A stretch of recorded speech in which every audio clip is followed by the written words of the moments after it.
Institute में पढ़ाता था, नाम नहीं लूंगा, कोटा में था, है ना। तो एक बच्चा बेचारा गांव से आया था, बहुत गरीब था, अपनी जमीन बेच के उसने जमीन बेच के अपना फीस जमा की थी।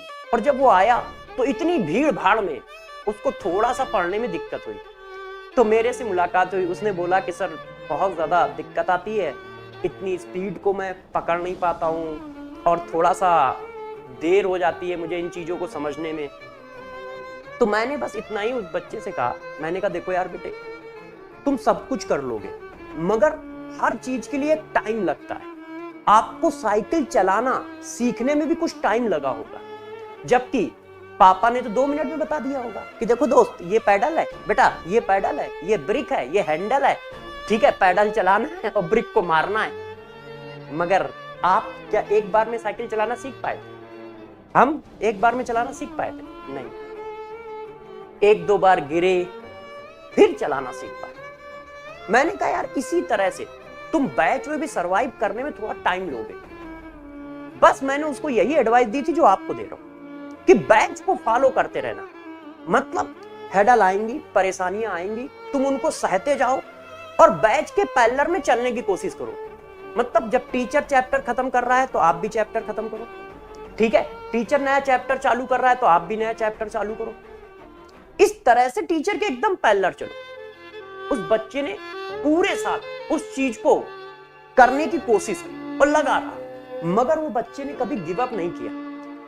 हर 4-5वें दिन मेरे पास आता था, ठीक है, कि हाँ सर थोड़ा सा ठीक हुआ है, मगर कभी नंबर कम आ रहे हैं कहता था, ठीक है, कभी ये कहता था कि ये प्रॉब्लम है, मगर वो लगा रहा, उसने कभी छोड़ा नहीं, उसने कभी नहीं छोड़ा। और लास्ट के 3 महीने उसने 14, 12, 13 घंटे पढ़ाई की।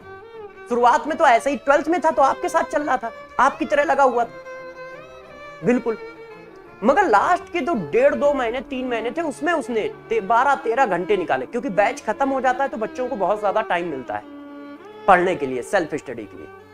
तो जब सेल्फ स्टडी के लिए बहुत ज्यादा टाइम मिलता है तो बच्चा ज्यादा पढ़ पाता है। तो लास्ट के 3 महीने उसने बहुत अच्छी पढ़ाई की और बहुत अच्छी पढ़ाई करके जब वो सेलेक्ट हुआ तो उसकी रैंक 373 के आसपास आई थी, 373 या 377 थी। अब आप सोचो, वो बच्चा उस दिन रोने लगा था मेरे से कि सर हम तो सोच रहे थे कि हमारा सिलेक्शन ही नहीं होगा और आज हम 373 रैंक लेके बैठे। तो मैंने कहा बेटा, जिनका सिलेक्शन होता है वो सब तुम्हारे जैसे होते हैं, बस प्रॉब्लम ये होती है कि बच्चे बीच में छोड़ देते हैं, डर जाते हैं, उतना पेन बियर नहीं कर पाते। तो जरा समझो, उस बच्चे ने बेचारा रोने लगा। उसने कहा सर यदि मैं आईआईटी ना सेलेक्ट होता तो मैं मेरा परिवार पूरा बर्बाद हो जाता, मैं खेती बेच के कोचिंग कर रहा हूं।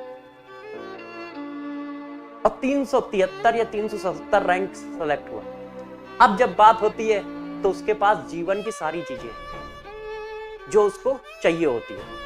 नहीं तो मैं देखता था कि सर्दी है, बहुत भयंकर सर्दी है, मगर फिर भी वो स्लीपर में ही आता था, शूज नहीं पहनता था, पहनता नहीं था या थे नहीं, वो स्लीपर में ही पढ़ने, स्लीपर वही जो हम लोग घर में पहनते हैं। तो मैं आपको यही सिखाना चाहता हूं कि देखो थोड़ी बहुत हेडल आएंगी, कभी घर की कुछ परेशानियां होंगी, कभी स्कूल की कुछ परेशानियां होंगी, ठीक है, कभी कुछ सब्जेक्ट की परेशानियां, मगर तुम डटे रहना, उन परेशानियों को फेस करते हुए डटे रहना बस। और यदि तुम लास्ट तक डटे रहोगे तो आईआईटी के गेट के अंदर जरूर पहुंचोगे, जरूर पहुंचोगे, पूरे चांस होंगे तुम्हारे।